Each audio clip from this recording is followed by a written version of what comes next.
Praise the lord. దేవుని యొక్క ఘనమైన పరిశుద్ధ నామమునకు మహిమ కలుగును గాక. నేటి వాగ్దానము రోమాపత్రిక 12వ అధ్యాయము 10వ వచనము. సహోదరుని ప్రేమ విషయములో ఒకనియందొకడు అనురాగము గలవారై ఘనత విషయంలోనూ ఒకరినొకడు గొప్పగా ఎంచుకొనుడి. ఆమేన్.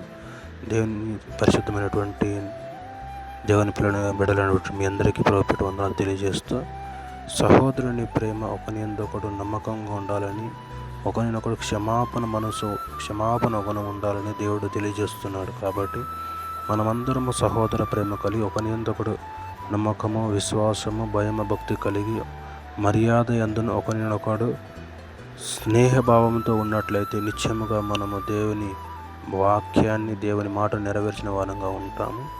ఆయన సన్నిధిలో నిత్యము నిలకడగా ఉండాలని ప్రభునందు మీ అందరికీ వందనాలు తెలియజేస్తూ ఆమేన్.